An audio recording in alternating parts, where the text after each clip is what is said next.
Si dating ES po ang inappoint ni Presidente Duterte na maging Chief Justice. Yes, during his term. Si ES din, itong si Bersamin din, ang inappoint na chairman ng GSIS. O yan ang klaseng tao. Nung siya inappoint, Alleluia, Presidente Duterte, tama lahat. Puri dito, puri doon. Bakit di mo sinabing nabudol? Nabudol ba? Nabudol ka ba ni Presidente nung inappoint ka?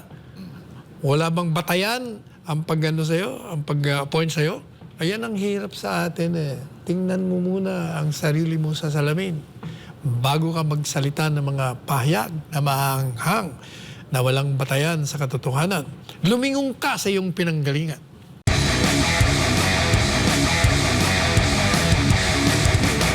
Sa indignation rally, Attorney Sal, ng PNP laban sa Mandawi City, Cebu, muling pinasaringan ni dating Pangulong Duterte si Pangulong Bongbong Marcos. Sabi niya, Attorney Sal, ayan to, basahin ko lamang ang pahayag ni dating Pangulong Duterte. Si Mr. Marcos is veering towards a dictatorship. Mupusta ko sa inyo. Ayan. Dili na manaog, hindi daw bababa pagkatapos ng kanyang termino. Pareha na sa iyang tatay, pareho daw sa kanyang tatay. Magkagubot na punta, magkakagulo na rin, magkakagulo ulit. Because ang iyang buhaton, mag-declare na po ng martial law. Kasi gagawin po daw niya, mag-declare po ng martial law, same. Tulad po sa kanyang ama. Pag martial law, walay eleksyon. Ano po ang masasabi? Ano sa tingin po niyo, Attorney? Nandun ka ba sa indignation rally? Wala po ako doon. Nandun si Cebu. MJ? Si MJ. Nagpunta ako, actually hindi ko alam yung indignation rally. Sa Cebu. Nandun ka sa Cebu that time? Nagpunta ako nung...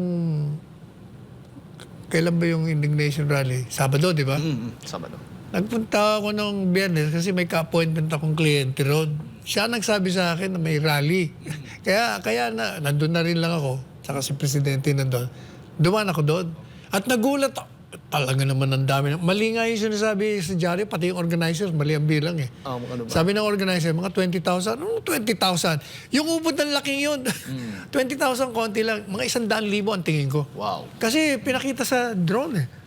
Buong ang lawak ko nung lugar na yun eh. Punong-puno yun. Kahit na umulan, nandun ang tao.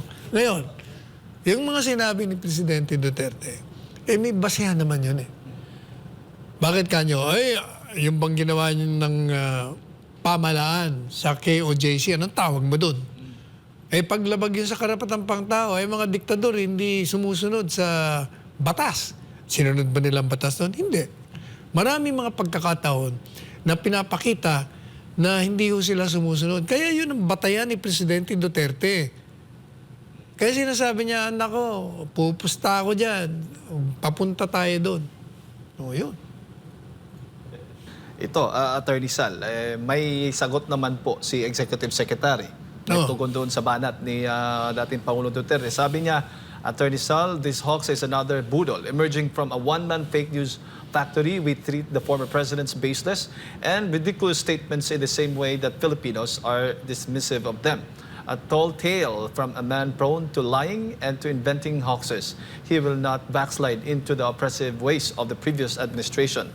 When critics were jailed upon trumped-up charges and when kill orders were publicly issued with glee and obeyed blindly, it is the leader of the troubled past who is depicting us as veering towards a system where anyone can be deprived of life, liberty, and property without due process of law, as many had been on his mirror say. So, as a tyrant who did not respect the rights of the people. Ano masasabi mo, Attorney Sal? Nako, mawalang galang na. Yung mga sinasabi mong budol, ano pa, yung walang bataya na Fake news, puro kasinungalingan, fake news. Sabi niya, ito raw si Presidente Duterte is a one-man fake factory. Kung one-man fake factory yan, I can say na ang pamahalaan is a huge, complex factory of fake news. Sapagkat sa kanila nanggagaling yung mga hindi totoong balita. Maraming hindi totoong balita. Tsaka isa pa.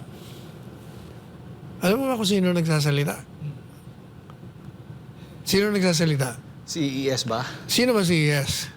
Di ba dating appointee to Si ni dating ES po ang inappoint ni Presidente Duterte na maging Chief Justice. Yes, during his term. Si ES din, itong si Bersamin din, ang inappoint na chairman ng GSIS. O yan ang klaseng tao. Nung siya inappoint, Alleluia, Presidente Duterte, tama lahat. Puri dito, puri doon. Bakit di mo sinabing nabudol? Nabudol ba? Nabudol ka ba ni Presidente nung inappoint ka? Wala bang batayan ang pag-appoint sa'yo? Ayan ang hirap sa atin eh. Tingnan mo muna ang sarili mo sa salamin bago ka magsalita ng mga pahayag na mahanghang na walang batayan sa katotohanan. Lumingon ka sa iyong pinanggalingan. Oo nga, maraming nagulat. Maraming naglipatan. Uso ngayon ng lipatan, attorney. Oo nga. Pero napansin mo kanina, nabanggit mo nga, marami sa mga kababayan natin, marami pa rin, dagsa pa rin yung taong gustong makinig at naniniwala kay... Ay marami. Walang kaduda-duda ho yan kahit saan siya magpunta. Dinudumog yan. Hindi kagaya ng ibang presidente. Wala, hindi dinudumog ng ibang presidente. Pinagsusuot po ng t-shirt na pula yung mga pati pulis. mga pulis para dagdagan yung bilang ng mga umatin na rally. For security daw, attorney. Alam nyo, hindi ho talaga may tatatwa, hindi mapapasinungalingan. Ang ginawa ng dating Pangulong Duterte sa paghinto ng kriminalidad, paggiba sa mga paktoriya ng illegal na droga, ang pagpapalawak ng ating ekonomiya, ang pagsasagawa ng mga infrastruktura na nakikinabang tayong lahat. Ang pagtulong niya sa lahat ng sektor ng ating lipunan, yun ang nagkamarka sa taong bayan. Kaya love na love sila. Kung ikukumpara mo kasi yung sumunod, siyempre, magsasuffer talaga. Magsasuffer. Kaya ang tao, sila ngayon po ay gutom sa uri ng pamamahala ni Presidente Duterte. Sila rin ay, wow, sa kalinga sa kanila ng isang leader ng bansa.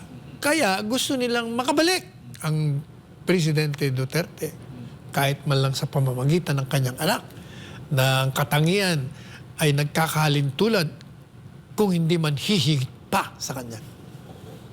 May mga kababayan tayo, attorney, nagkokomento na mabilis daw yung Malacanang, yung opisina mismo ng Pangulong Bongbong Marcos o mismo ang Pangulo ay mabilis na magkomento dito sa mga pahayag ni dating Pangulong Duterte kaugnay sa kanyang mga sinabi against the Marcos. Pero doon sa issue ng hair follicle test, tahimik sila. tawa lang. Tatawa lang daw yung ng Pangulong Marcos. Paano yun?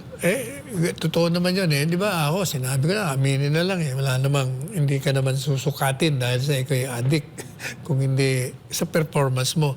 Tsaka alam mo, may sinabi si Presidente Duterte na nagre-react din sila. Sabi ni dating Presidente Duterte, yung mga gold reserves natin, binenta nila. Nasaan ang pera? Matagal na iba't ibang tinig na nanggagaling sa iba't ibang lipunan ng sektor. Nagtatanong, magkano ba ang binenta nyo? At sa magkano nyo binenta? Kanino nyo binenta? Hanggang ngayon, hindi nyo sinasagot yan. Paano mo sasabihin ngayon, yes, na ito'y walang basis? Merong basis. Sagutin nyo, hindi nyo sinasagot eh. Tapos pag tinatanong kayo at inaakusahan kayo, nagagalit kayo. Tapos yung blank items pa ng GAA. Pati yung blank items. Mali-mali ang mga sagot nyo doon. Ng BICAM report. Pinag-uusapan yung BICAM report, pinagpipilitan nyo, enrolled bill. Yung pinirmahan, wala naman talagang blanco doon. Kaya maraming paglabag, marami ang mga fake news. Fake news yun. Paano mo ngayon sasabihin na hindi fake news yun? Ibinabalita mo na walang blanks. Ang pinag-uusapan yung committee report ng BICAM, tapos pinagpipilitan nyo naman yung GAA, yung mismong pinirmahan. Hindi ba fake news yun? Paano mo sasabihin ngayon na si Presidente Duterte ay one-man fake news factory? Ang gobyerno, dahil napakalawak nyo, kayo ngayon ang malahiganting faktoriya ng pinanggagalingan ng mga peking balita.